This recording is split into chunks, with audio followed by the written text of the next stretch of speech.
Hey everybody, welcome to Pop Culture Philosophers. I'm Rockin' Robbie Billups, and it's time for the weekly comic book review.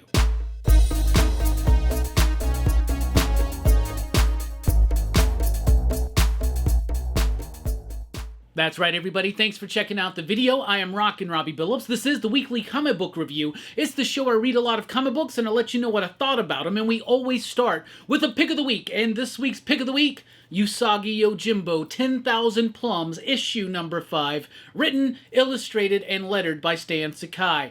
This book is amazing. Now, I've been talking to you forever, it feels like, about Usagi Yojimbo, right? And this is a stacked week of comics. There's a lot of stuff out there. Maybe not a lot of, like, huge single titles, but a lot of good, solid comics.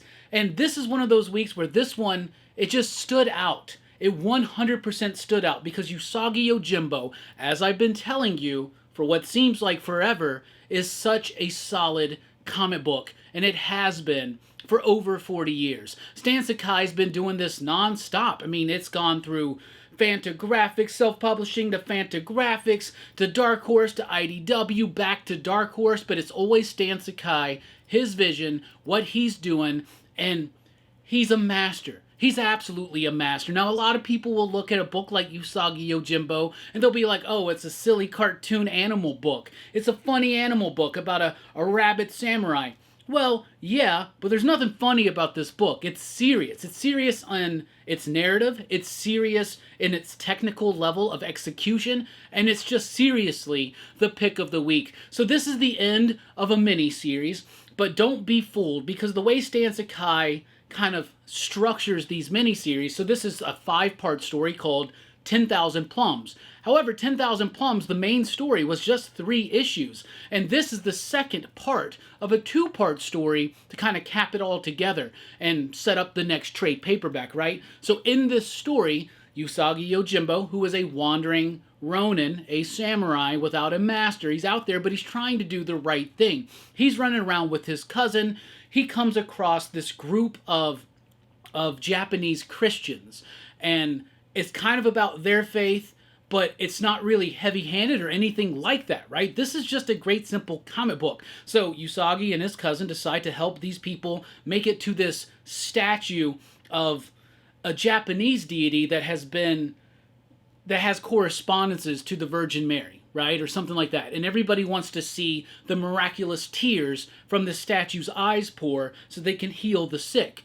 But in the midst of all of this, on the path to this statue, there's a lot of criminals, a lot of government organizations that put up tolls, right? So Usagi and his cousin are trying to help these people get to where they're trying to go. And it's just a simple story. I mean, you look at it and you're like, there's not much to this. Why is this the pick of the week? It's the pick of the week because this book moved me, and this is a book that Stan Sakai's been doing for over 40 years. This was elegant. It was eloquent, and it was absolutely extravagantly awesome. That's what it is. Usagi Yojimbo is one of the best comic books out there, and it has been. It's just like Hellboy. It's just like Madman. It's up there in that upper echelon of creator-owned properties that just stand the test of time. And out of all of those properties, Allred really isn't doing Madman, nor has he been doing it consistently for the last 40 years. Same thing with Mike Mignola on Hellboy. Stan Sakai's been doing it. I've met the dude. He's super freaking cool, but it's his level of technique. It's his level of charm within this story. And the fact that after 40 years, he's still giving me an emotional gut punch. Y'all, read Usagi Yojimbo, pick up the Fantagraphic collections, pick up the Dark Horse Saga collections, pick up the IDW stuff, or just grab this issue. And if you want the issue right before it, you'll get one complete story that will let you know what I'm talking about. This book was awesome. It had a great ending. It was just super solid. We don't always need super deep, resonating themes. We don't always need elaborate composition and panel design. Now, I love all of that stuff. I really, really do. But sometimes you just need a cartoonist who knows how to tell a story, and who knows how to tell a story emotionally, and of course, technically sound. Usagi Yojimbo, 10,000 Plums, issue number 5. That's your pick of the week. Let's jump over to Marvel. We got Moon Knight, Fist of Khonshu, issue number 10, which is actually Moon Knight issue number 250, and it brings to an end this current story that Jed MacKay's been building up with artist Promanik. It's Dev Malia Promanik. So I freaking love Moon Knight, and I was really nervous when Alessandro Capicchio had left this book that it was going to flounder a little bit, but Promanik is absolutely perfect for this book, capturing that sense of dynamic action, kinetic energy, and such a great flow. So this is kind of like a gauntlet episode, or an issue, I should say, where Moon Knight and his team are up against the big bad, but he's got his own crew, so everybody has to kind of go up against their own member of the rogues gallery of Moon Knight. But it's quick, it's fast, it's impactful, and when I say impactful, I mean powerful. Like, as far as the punches, the jumps, the kicks, everything about this book absolutely rocked. It was top-notch. It was a very satisfying conclusion to the story arc and setting up what's to come.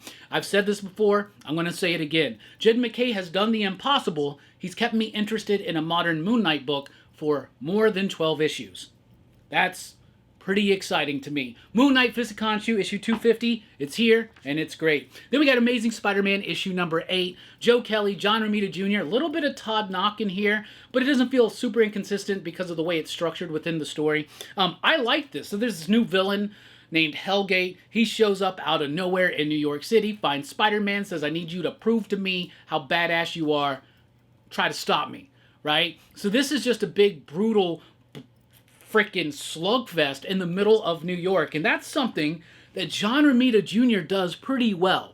Seriously. Now, I've been kind of critical of John Romita Jr.'s artwork in the Amazing Spider-Man book right now. I am a fan of John Romita's work, especially back in the day, mostly in the early 90s, throughout most of the 90s. In fact, my favorite works from him, his Daredevil run, his Punisher Warzone run, and his Thor run. Really love that stuff, but he's pretty solid on Spider-Man too. But just here lately, they've been doing this weird thing where the coloring tries to like contour on the blocky shapes of John Romita Jr. and it doesn't work. But for some reason, it didn't really come through here, or maybe they just kind of toned it down. But this just felt like a big, giant, brutal slugfest, and something that we've seen John Romita Jr. do before. But I'm finding myself intrigued by this story too. I want to know more about this Hellgate character. I want to know more about what's going on. But what I loved about this book in particular was it felt like a seriously dour situation for our hero to be in. You could actually feel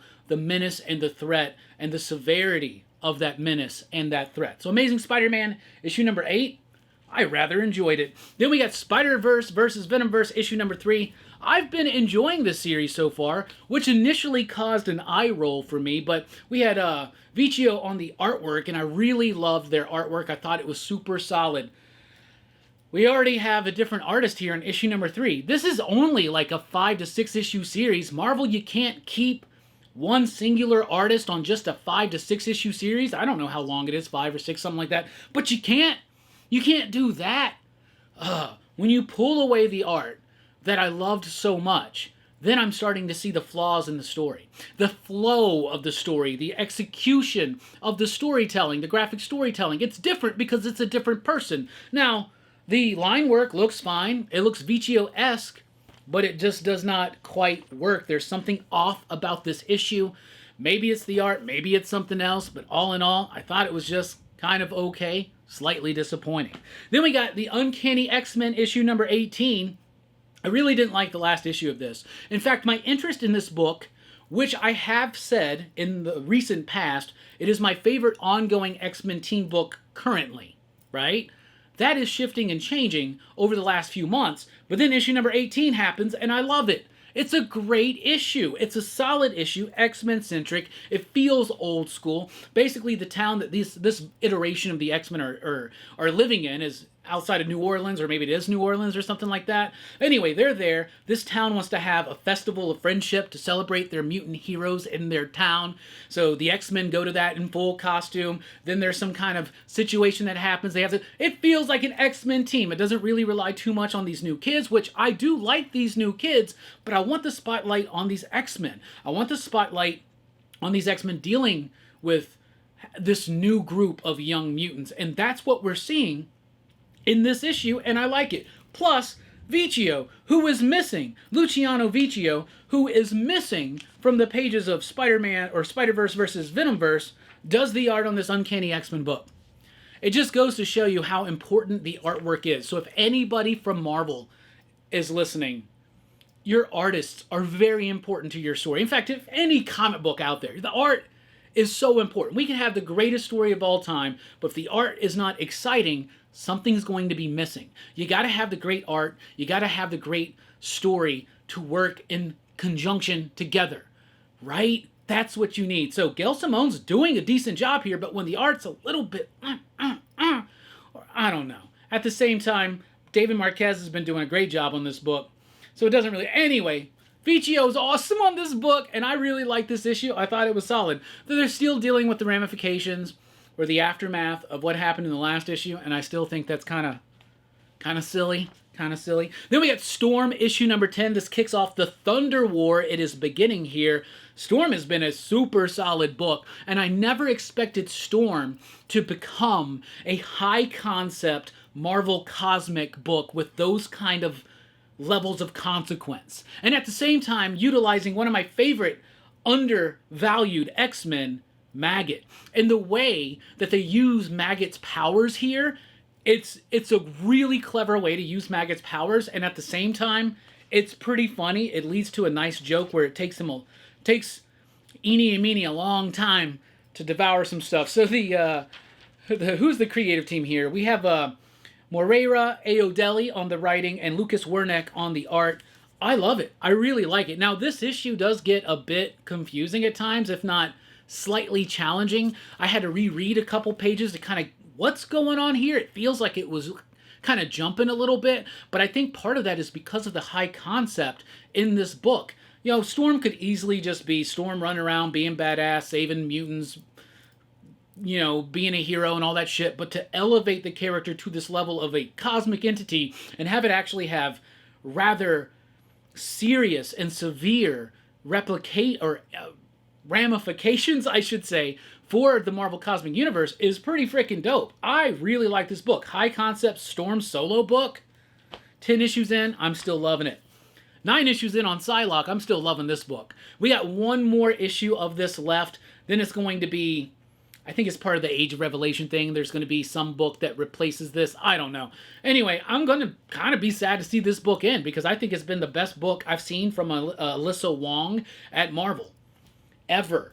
Like, some of her stuff I like, some of it I don't, but this is top-notch. Now, I will go ahead and let you know, a huge mark for the character of Psylocke. I love Psylocke. Of course I do. I was like 11 years old when Jim Lee's Psylocke graced the pages of X-Men #1, and ever since then, it's just been a love affair, right? But I really love the exploration being done on the character. So Psylocke has a friend from her childhood who she thought was dead. She finds out that's not necessarily the case, so she goes to see her friend and help her out, but it turns out that her friend's not quite in the situation that she thought she was going to be in. Meanwhile, her handler and her boyfriend are out there looking for her and getting in their own shit. Only one issue left of this, but I really like it. And also, let me spotlight Vincenzo Caratu.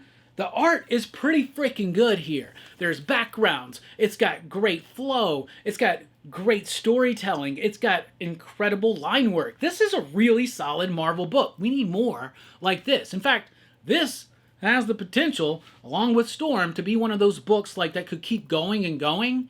If Marvel would just let that happen, that would be cool. So even when I see how even when I give Marvel a compliment, it's kind of like backhanded just a little bit. Then we got Jeff the Landshark, issue #2. Kelly Thompson, Toki Tokoro. It's just cute. It's just cute, silly Jeff the Landshark fun. I'm a fan of this character. I remember when he first shows up in, I guess, West Coast Avengers by Kelly Thompson. It's nice to see Kelly Thompson do this story. I guess Jeff the Landshark has a shadow version of himself out there and causing all kinds of chaos, and Jeff's trying to go stop it. And in this issue, he winds up teaming up with Rocket Raccoon and Groot. And you know what? It's cute, it's charming, it's fun, it's silly, it's light. It's exactly what it sets out to be. Then we got Fantastic Four Fanfare issue number 3.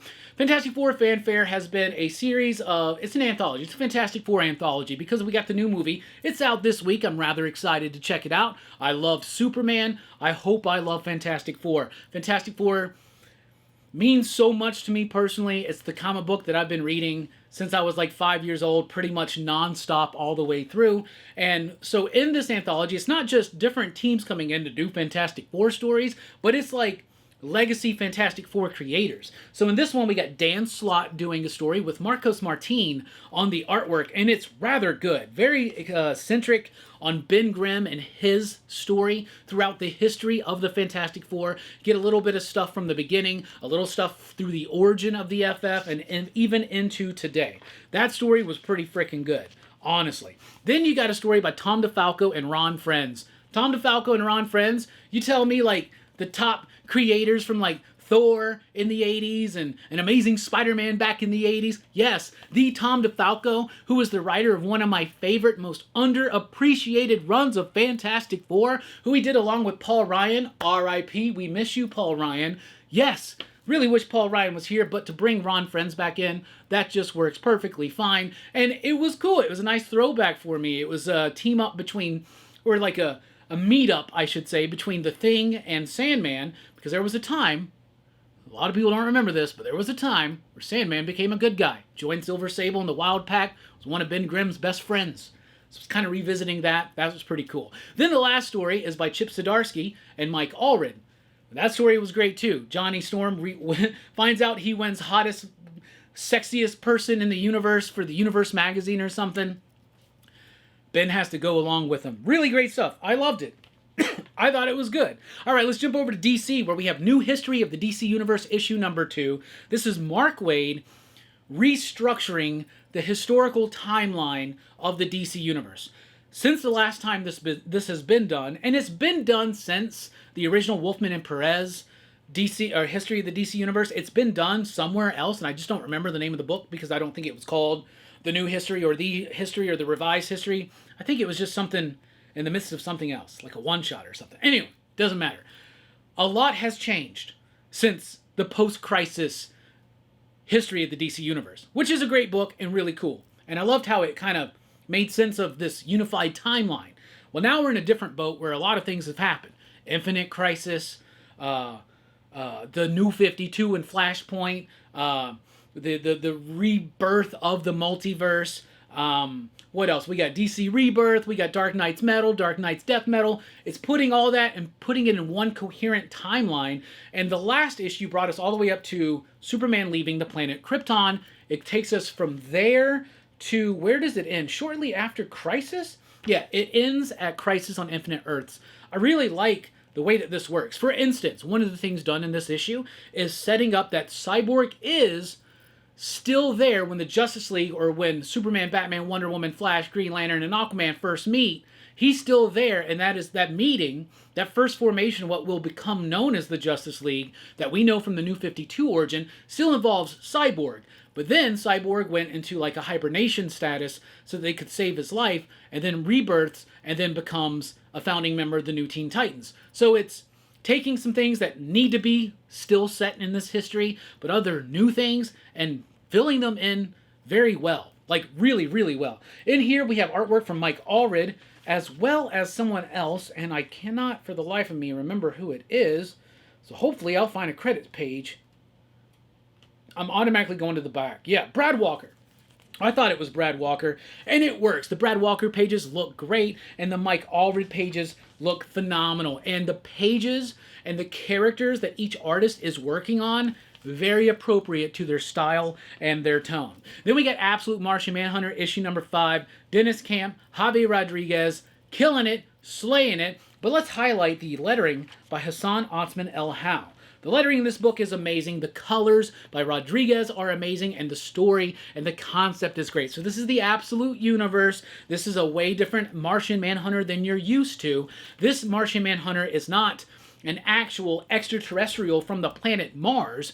He is an ultra-terrestrial entity that is inhabiting the body of John Jones, a detective. His life's falling apart. There's a white Martian thing going on, and what's really clever and cool about this visually and story-wise is that the last issue dealt with a heat wave, and there was a lot of white. A lot of white used to symbolize that white hot of the sun. And that was all crazy and turning people into, like, people were causing riots and going to crimes and everything was ramping up. And here, this is the white Martian, and that was revealed to be the influence of the white Martian, if you will, right? And here in this one, it's all about black. It's all about shadow. And the way that the book is still colorful, but leans heavy on those blacks. And what does the shadow mean? What does it mean for everybody? I love that. I love that dichotomy in the last issue, the white, hot blaze of the sun. And here, the black, dark depth of the soul. Really incredible stuff. Co-pick of the week. Not co-pick of the week, but like this is the runner-up for the pick of the week. Absolute Martian Manhunter.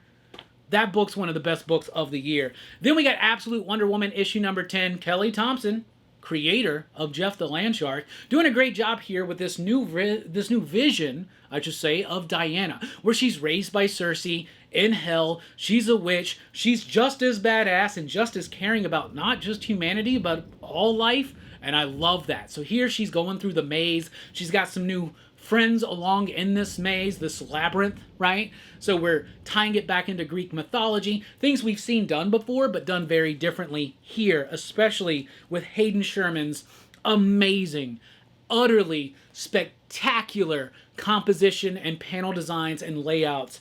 Absolutely gorgeous stuff here in the pages of Absolute Wonder Woman. And what I love is that this character is so different from the Diana that we've known and loved for decades, but at the same time, still so familiar and real, and even more holy Diana than many of the iterations we've gotten, especially in recent times. All right, then we got Batman 161, fourth part of Batman Hush 2.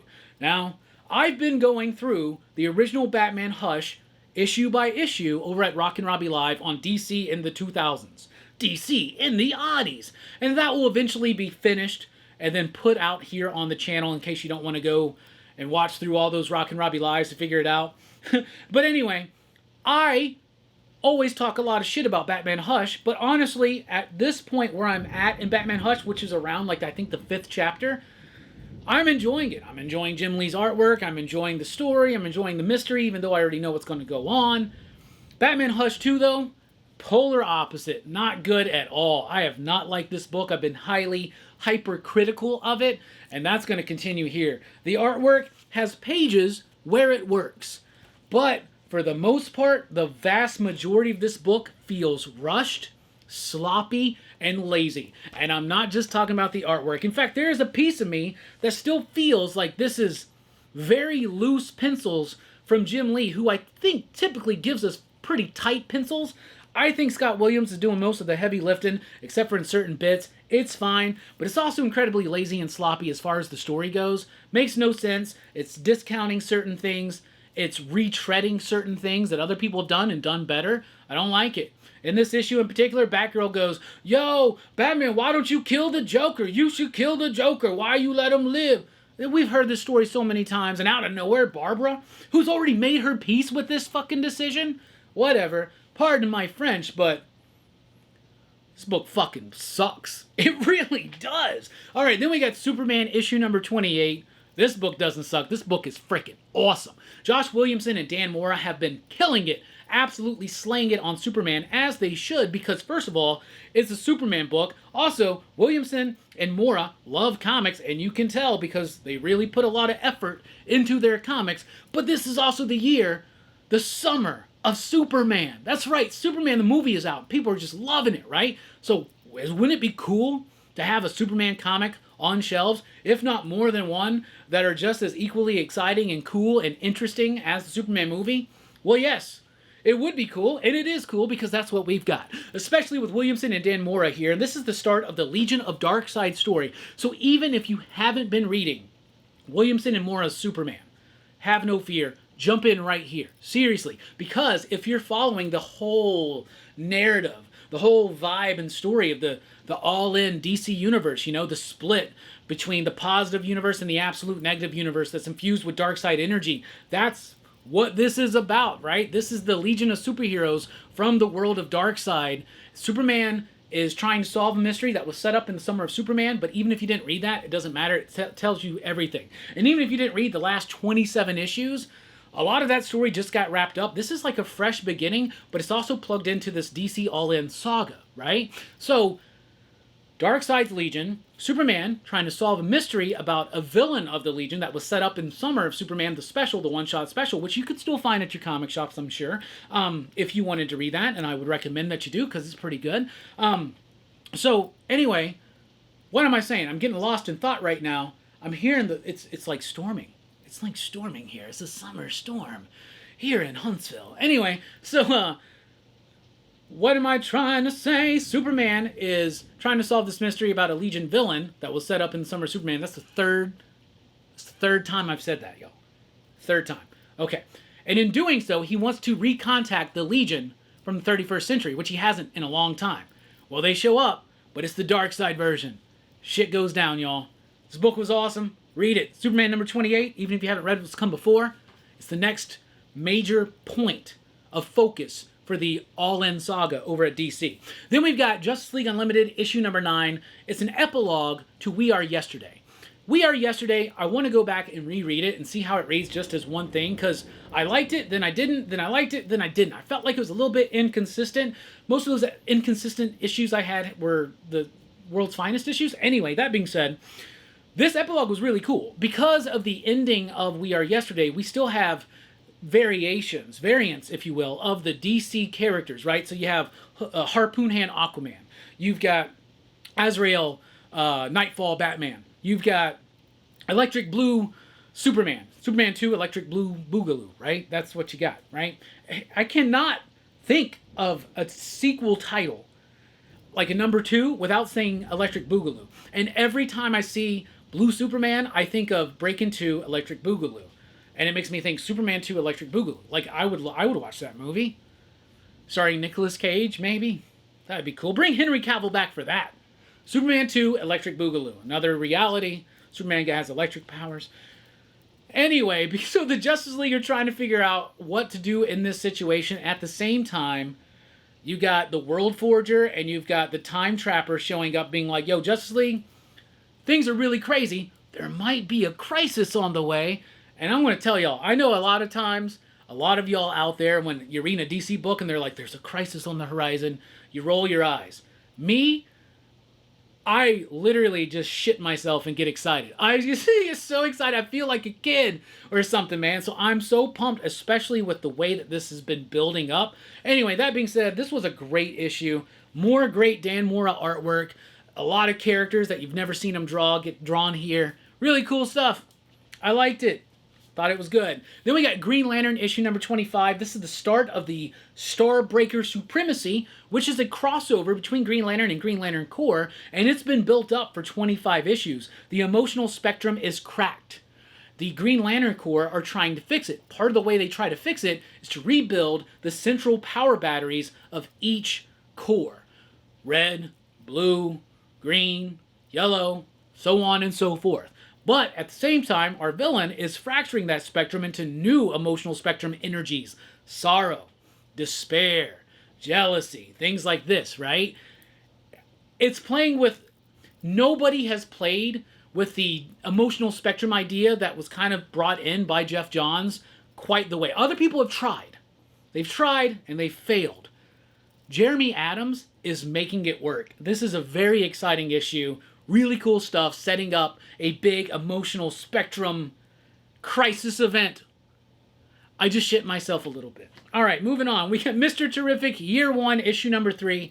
I've been loving this book, and I'm going to tell you something. So, this book is about Mr. Terrific, Year 1. It's exactly what it is, right? But it's not languishing on what I thought it would. It's a little bit more about the motivation for him to become a hero, which was not the death of his wife and kid. Unborn kid or born kid? I don't remember. Anyway, but it's also anchored and framed with a story set in the modern day that is also very much plugged into this DC all-in absolute dark energy type thing going on. I really freaking love this book. I love how it's set in the modern day with something important, but at the same time, it's telling us that origin story. And since I've seen Superman, now I'm reading the character of Mr. Terrific as the way that the delivery from the actor of Mr. Terrific in the Superman movie, and it works even better. It really freaking does. I love the art in this book. You got Lex Luthor involved. It's the very early days. Michael Holt being played smart, but still a little bit egotistical, arrogant might be the right way to say that, but I really like that book. I think it's solid. Then we got DC vs. Vampires World War V, issue number 11. The penultimate issue of DC vs. Vampires World War V. This was a book that I was kind of getting tired of a couple issues ago. I think I even said here on the channel, you know what? Maybe this story's been going on a little bit too long. Maybe this should have just been 6 or 8 issues. Shame on me, because now all of that time, all of that plotting has been building up to these moments where shit really hits the fan, and it hits it spectacularly well. Seriously, spreads it all over this Elseworlds part of the DC universe. I really like this book. I thought it was solid. Some jaw-dropping moments, some big moments, the way they put these characters in these situations and what they have to do with it. It's DC overrun by vampires and the New Gods get involved. That's pretty freaking dope. Let's jump over to Image Comics. And from Image, we have The Voice Said Kill, issue number 1. It's a new book from writer Simon Spurrier with art by Vanessa Del Rey. Now, I would typically consider myself a bit of a fan of Del Rey and a bit of a fan of Spurrier, but this book didn't really work for me. It's trying to play around with, like, Dixie crime, Southern crime type stuff. So it's about this moonshiner who has a son. Her son is off his rocker out there in the woods, grabbing mushrooms, eating them, being, I don't know, manipulated or influenced by some force or entity or something like that. He uses these mushrooms to poison most of the sheriff's department. There's one sheriff left. This moonshiner lady calls the sheriff woman to come and check out what happens to her son. Things go off the rails then. It's decent enough as the story goes, but the art, and at times, I can't quite figure out if it's the art or if it's the story, or a little bit of both, that makes the book feel clunky. The book felt clunky. It felt hard to get into. It wasn't really completely vibing with me. I do like Del Rey's artwork, but I think that at times here, it was a little bit too muddy, a little bit too confused, a little bit too much going on, and it didn't quite land or work for me. So I might check out issue number 2 if it drops on a lighter week, but if it's on a stacked week like it is today, this one's already on the chopping block. Then we've got Ice Cream Man, issue number 44. I've said it before. I will say it again every time this book comes out. Every week that an issue of Ice Cream Man releases, that's a pretty solid new comic book day. And that is the case here. A potential pick of the week right here with issue number 44 of Ice Cream Man. It's been a while since we've had this book. One of my favorite books of comics pretty much ever. I always say things. I always have like qualifiers. Like, this is the best, one of the best books in the last 5 years. One of the best books of the last 10 years. One of the best books of the last... This is one of the greatest comic books of all time. Not this particular issue, but this series in general. Now, this particular issue is super solid, and I loved it, right? So in typical Ice Cream Man fashion, it's a different story, but it does have ties to the overall narrative, slightly, and that's what I love about it. But it's about a dude going up and his job performance review. Just so happens this dude might have just went crazy and killed everybody in the cafeteria. Does the company like that? Do they not? In the world of Ice Cream Man, you just don't know. But the book is bloody, it's mayhem, but at the same time, it's saying something. It feels like it's saying something important. It definitely is saying something important to me. It is a book. So I used to say that Ice Cream Man is a depressing, sour, bleak book. Bleak. But at the same time, it has a tinge of hope to it. Y'all, I don't know if this book has any more hope to it, but W. Maxwell Prince is still killing it. Every issue, innovative. Every issue, experimental. Every issue, impactful. Martin Morazzo, Chris O'Halloran, good old Neon. This entire team just slays Ice Cream Man. And I guarantee you we'll be talking about this book on the monthly comic book review coming up at the end of the month. Then we've got Exquisite Corpses, issue number 3. I loved issue number 1. thought issue number 2 was okay, but I didn't really like the art there, the majority of the art. Here in issue number 3, it solidifies back up, and I really like it. So, Exquisite Corpses is a story about the 13 families that actually rule America, one representing each of the original 13 colonies, right? And every so often, on Halloween, they close off a small town. They each have an assassin who goes into this town, and the last assassin standing in the midst of all this night of chaos is the now representing the new ruling colony or family for the next several years or something like that. Interesting enough concept, familiar, but at the same time, the way it's being utilized is very interesting here in the pages of this comic. Now, this is a book that is spearheaded by James Tynion and Michael Walsh. However, there's a bunch of different writers and artists who are attached to this book. They kind of are working this as a writer's room. So you actually have Pornsack Pidgeot doing the writing here, Valentine DeLandro doing the art. Now you do still have James Tynion involved. You do still have Michael Walsh involved. One of the things I didn't like about the last issue was that the artist who did the main story, I felt the style clashed too much with what Michael Walsh had set up. That is not the case here in issue number 3. It had a nice flow to it. I was really intrigued. I want to know more about these killers. I love the setup because it's kind of like a tournament setup, right? Where you have an assassin versus an assassin, or basically in 3 issues, somebody dies in every single issue. And there's this chart. There's also like an RPG game that's attached to this that's I think it's part of like cover C's. Like, yeah, in each one you kind of get like a different card or something to work with it. That's cool. That's not really what I'm into, but man, I really like this book. And the concept's cool. These assassin characters are cool, but the characters, I should say the story of the characters of the town, that's even more intriguing. And that's what we're kind of getting back to, especially here in the pages of issue number 3. I liked it. Thought it was super solid. Then we got Lost Fantasy issue number 3. This is Kurt Pyers and Luca Casalanguida. I really freaking like this book. It is a grounded, down-to-earth, procedural almost type book. It's not like a case of the week type thing, but it's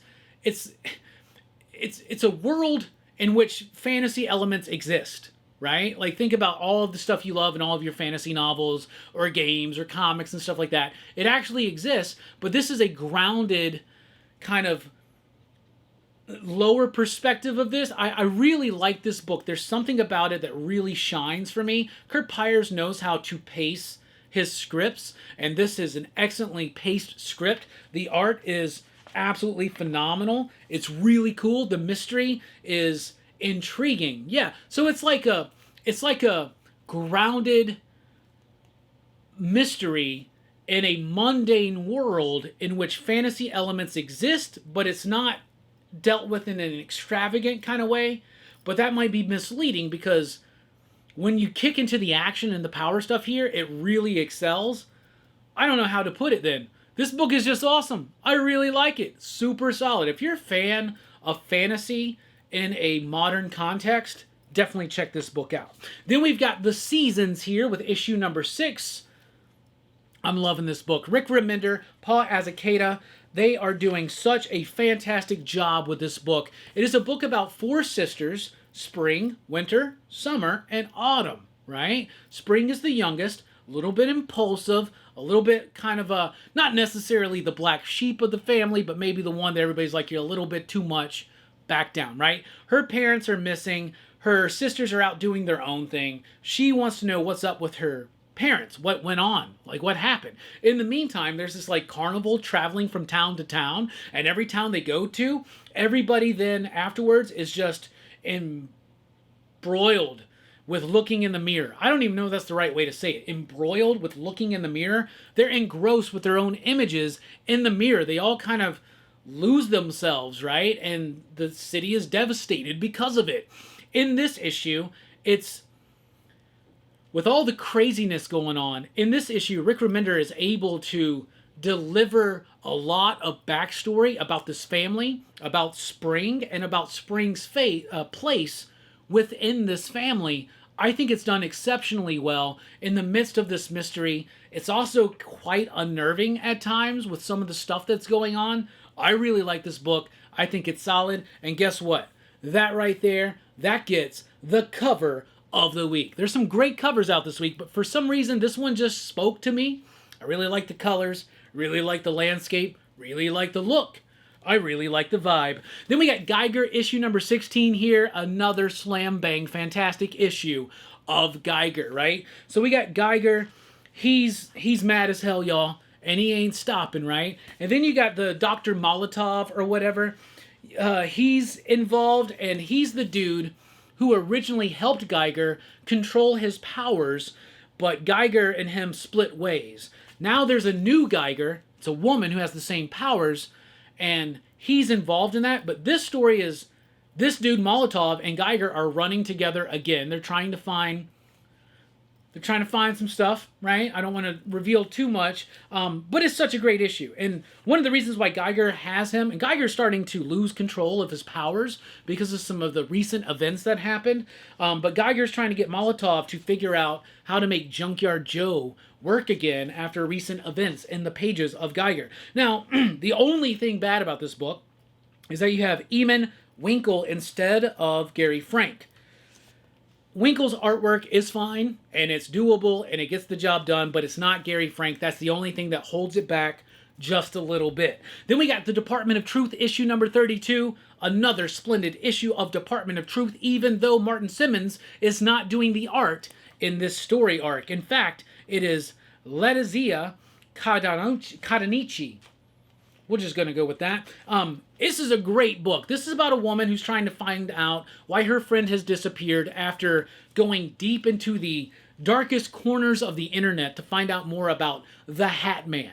Department of Truth is a world in which there are government organizations across the globe. They're trying to use the idea that consensus belief changes actual reality, right? And what happens when the little people start figuring this out for themselves?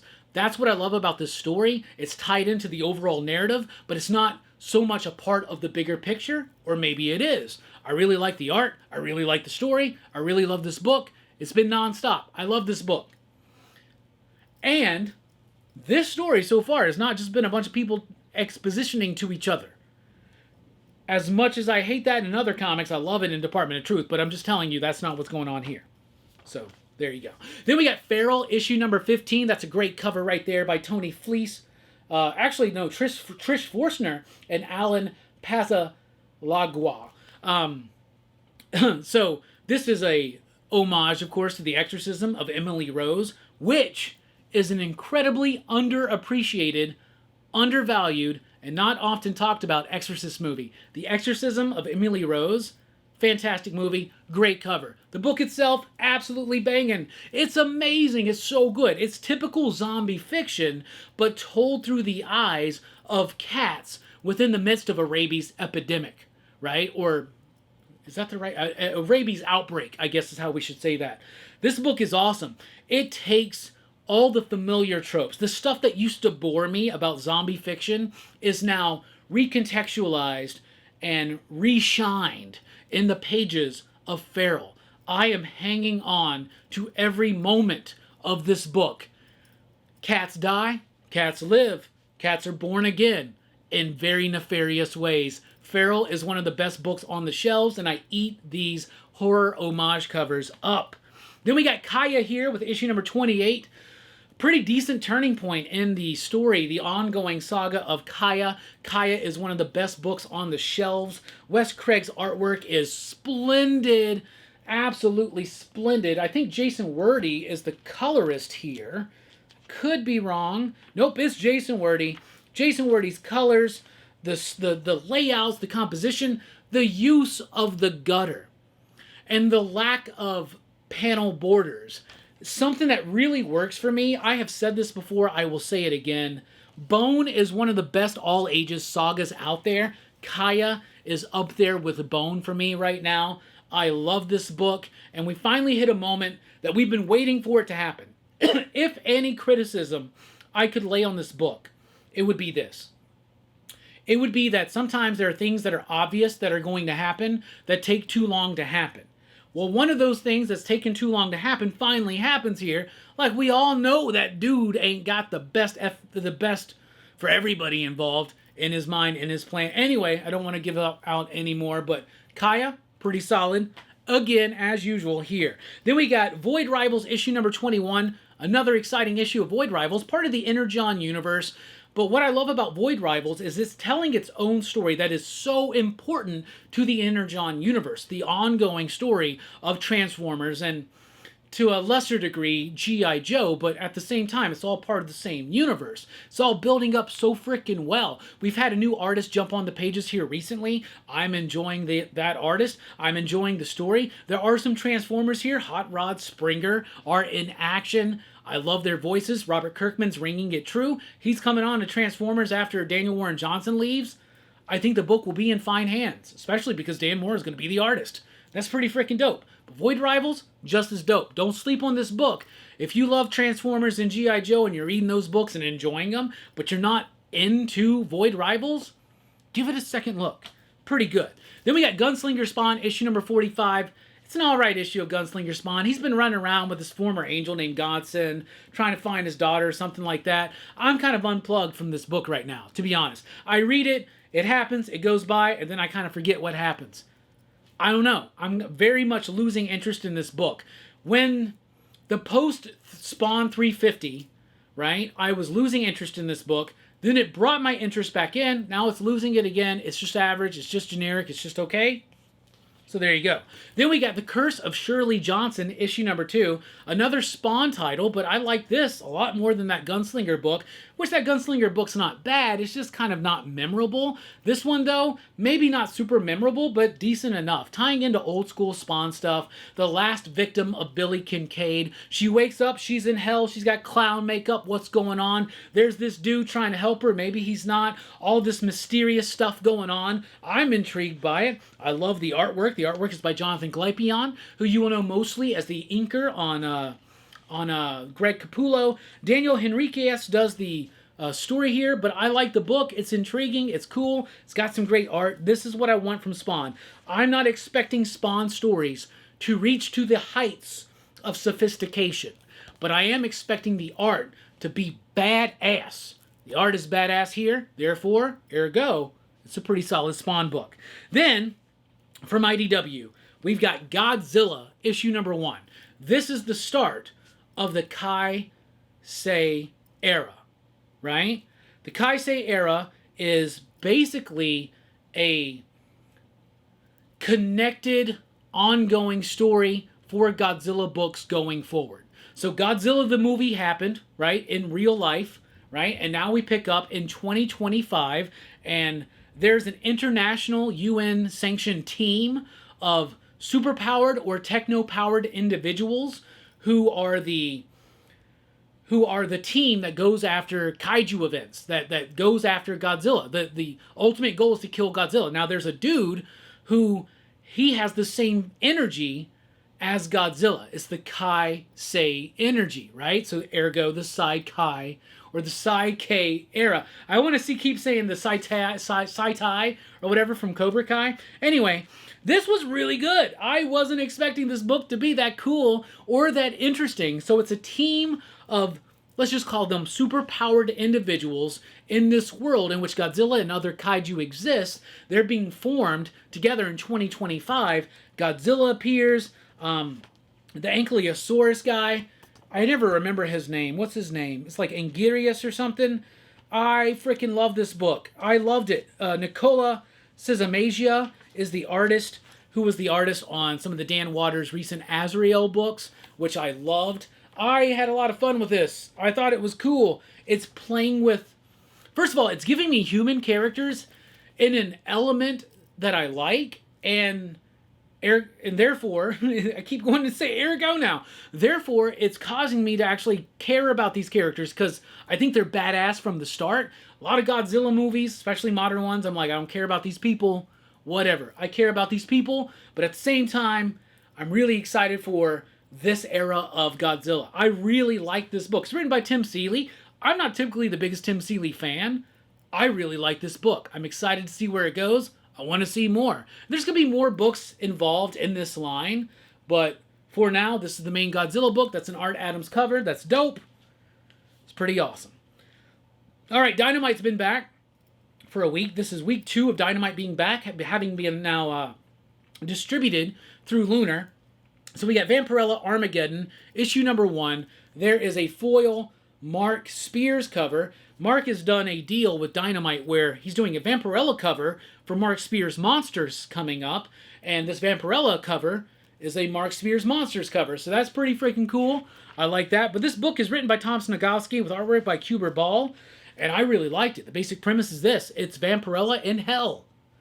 Now, the whole issue is leading up to her, why she winds up in hell, but I liked it. Now, this is a continuation of Tom Sniegoski's Vampirella work that he started back in the 90s over at Harris Comics. We've had him on the channel multiple times to talk about Vampirella and a myriad of other subjects. He's a super cool dude. I like his work. I liked this book. I thought it was good. Even if you haven't read the stuff that came before, I think you can jump in here and like it. Art solid, story solid. It's a pretty solid comic. Then we got Thundercats Powerpuff Girls issue number 1. Y'all, this book is exactly what it needs to be. Cute, charming, and absolutely silly and stupid at the same time. The Thundercats have disappeared. The Powerpuff Girls have wound up in the world of the Thundercats. This is continuing from the issue 0, I guess you could call it, from the free comic book day. So Tiger is the only one left, and he's running around with the Powerpuff Girls trying to figure out what happened to Lion-O and the others.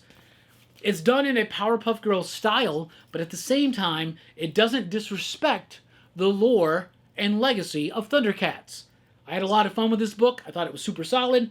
Don't expect too much. Like, don't expect something like life-changing, but if you just want something silly and fun, Thundercats Powerpuff Girls just might be it.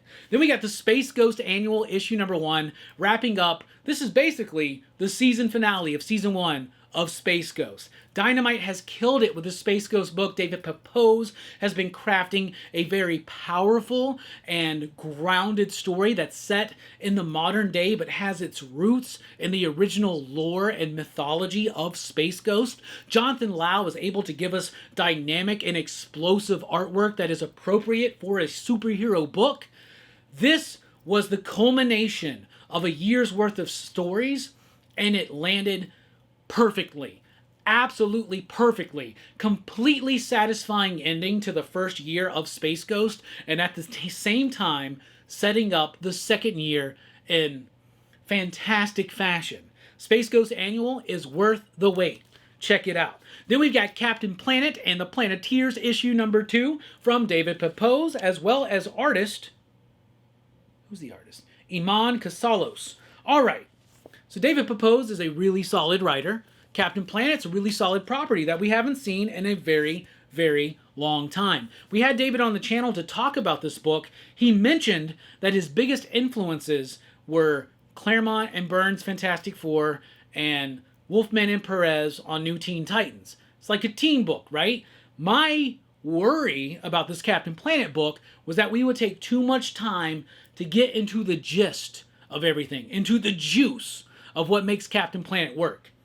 I am proud to say, happy to say, that is not the case. Issue number 1 and 2 of Captain Planet make a great 1-2 punch, like a part 1, part 2 of a pilot. In issue number 1, we get the concept and the lore introduced and revealed. Here in issue number 2, after all the characters have now been introduced in issue number 1, here in issue number 2, we just get going. We bring these characters together and we set everything up. And if you felt like maybe this was going to be a bit decompressed and you'd have to wait a while to see everything start clicking, no. This is absolutely amazing. Really solid work from David Pepose and all involved. He's doing to Captain Planet what he did to Space Ghost. Something that feels modern and fresh and unique and relevant, but at the same time anchoring those roots deeply into the original concept. So there you go. They're also doing that with Silverhawks. Silverhawks issue number 5, Mark Spears cover. Anyway, Ed Brisson knows and loves Silverhawks just as much as I do, because this book is freaking awesome. This book has taken a slower approach to build up into things, but at the same time, it's never held back from the excitement and kinetic, energetic levels that Silverhawks should definitely have in the pages of modern comics. In this issue, we find out what happened to Stargazer that completely effed him up with his final battle against Monstar. Really great stuff. I love this book. Now, of course, I'm a giant mark for Silverhawks. I really, really am. But this book is killing it. It's nailing it. From Boom Studios, we have Minor Arcana issue number 9. Really solid issue of Minor Arcana. Let me check the time, make sure we don't get cut off. Minor Arcana issue number 9 was super solid. I was worried about this book when Jeff Lemire stepped away from artistic duties and is just writing it now, but it's really kept right in that same tone, that same atmosphere, that same vibe. In this one, our main character is finding out that she does have these magical abilities. Her mom doesn't know what's up. Things are getting deeper. Things are getting darker. It's a very much a Jeff Lemire book. If you love Jeff Lemire, you're going to love this book. And if you're not reading Minor Arcana and you are a fan of Jeff Lemire, why are you not reading that? You definitely should. From Dark Horse Comics, we have Tex Arcanum, issue number 1. This one didn't really quite work for me. I guess it's about this idea that at a certain point in America's history, during Manifest Destiny, I guess American frontiersmen were met by some kind of entity who said, if you cross this line, all of your nightmares will come true, but if you just stay where you are, this land will sustain you. Of course, we're Americans. We push that button. Don't you tell me not to push this button, I'm going to push that button, right? So they push the button, and now all these creatures and all this magic, I guess, from fiction that is brought over to America becomes real or something. So then we're set into the modern day and there's some kind of supernatural stuff going on. I don't know. It was boring. I didn't like it. It was boring. I don't know what else to say about it. Then we have Huck, Big Bad World, issue number 3. Mark Miller, Raphael Albuquerque, doing a follow-up to the original Hulk series. I really like this book. I thought it was super cool. And in fact, it's one of the most earnest feeling Mark Miller books I've ever read. Imagine Forrest Gump has powers, superpowers, and all he wants to do is help people. That's what this is. And in this issue, so in this story, him and his mother have been tasked by somebody to find his missing lover or partner or something like that. And she's got superpowers. Huck can hunt down people with superpowers. But in the midst of all that, he keeps finding other people with superpowers. All he wants to do is help them. This book has so much heart to it, and we're not used to that from Mark Miller. It's refreshing. It's really nice. Sometimes you just want to know, man, it's nice to have a book filled with heart from Mark Miller. Goodness. I like that. Then we got Look Into My Eyes, issue number 1. It's a new one from Mad Cave Studios.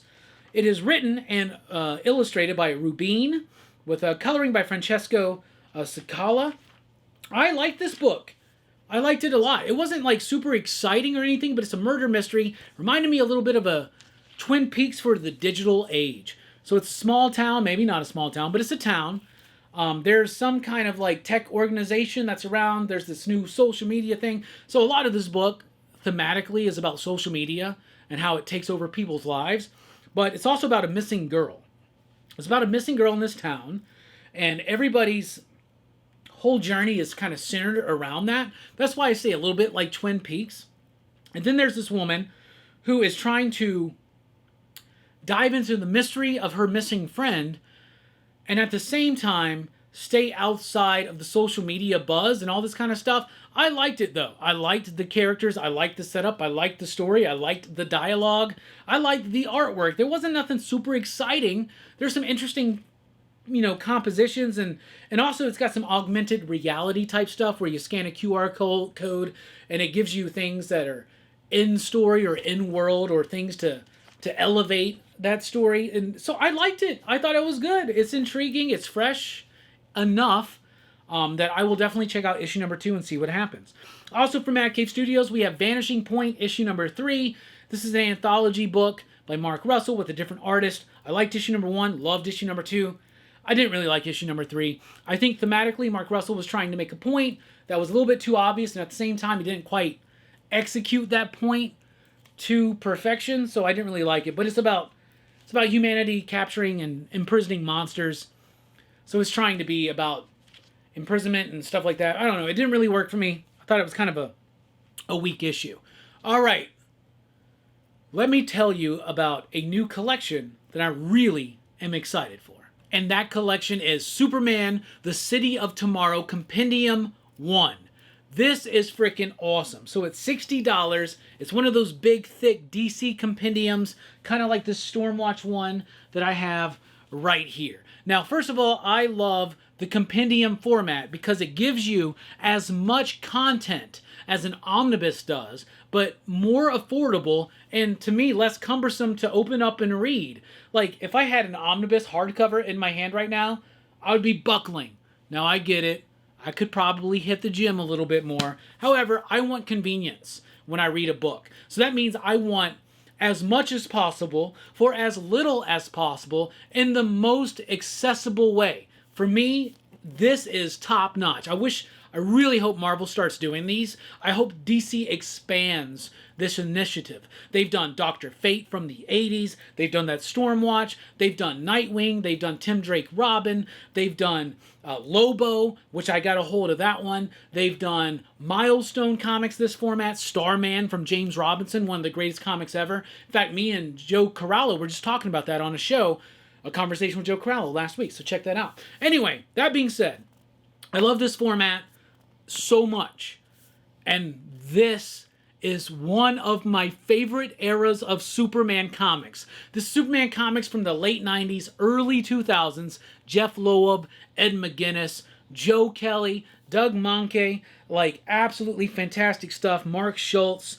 This is the story. This is the run. This is the era where Metropolis gets upgraded to the literal city of tomorrow. This is the era where Lex Luthor runs and wins for president. This is the era where Joe Casey comes into these books. Not in this volume yet. That should be in volume 2. This is such a great era of Superman books. For a long time in the 90s, Superman kept trying to be relevant post-death of Superman. And it never quite worked. I think some of it worked, but I think commercially, it never really quite worked. But then, for some reason, they decided to give Jeff Loeb and Joe Kelly and a few others the reins, and they made it work. And this is the run that has Emperor Joker in it. Not here, not yet, but this has got Brainiac, Y2K, all the original stuff, Critical Condition, and it's all done in the correct reading order. Really, really solid stuff. It collects so many issues of Action Comics, Superman, Man of Steel, Superman and Adventures of Superman, and a few one-shots.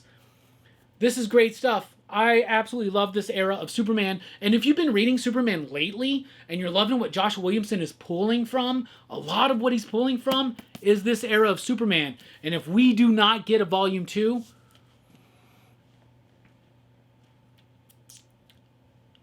you will personally have to answer to me, DC. How about that?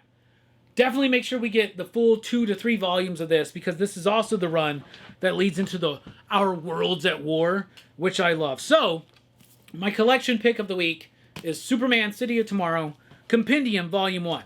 Alright, now let's go to our PCP Ya Dig rating system. So out of 5 possible Ya Digs, this is what I give the books I read this week. Vanishing Point, number 3, gets a 1.5 Ya Digs. Look Into My Eyes gets a 4.5 Ya Digs. I'll give it a 4.5. Huck Big Bad World gets a 3.5 Ya Digs. Tex Arcanum gets 1 Ya Dig. Minor Arcana gets 4.5 Ya Digs. Silverhawks gets 4 Ya Digs. Captain Planet gets 4.69 Ya Digs.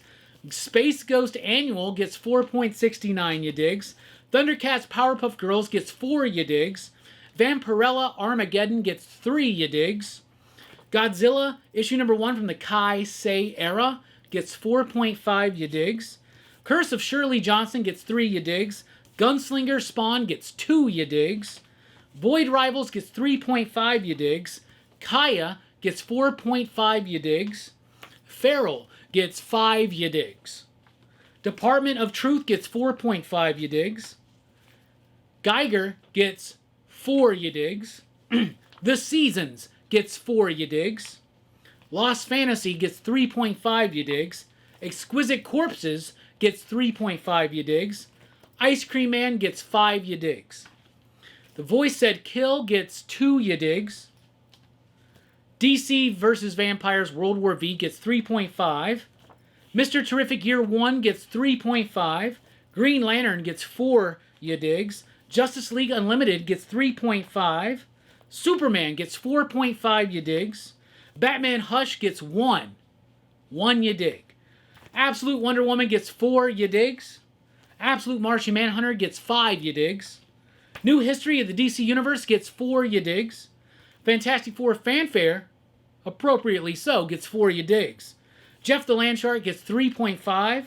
Psylocke gets 3.5. Storm gets 4, ya digs.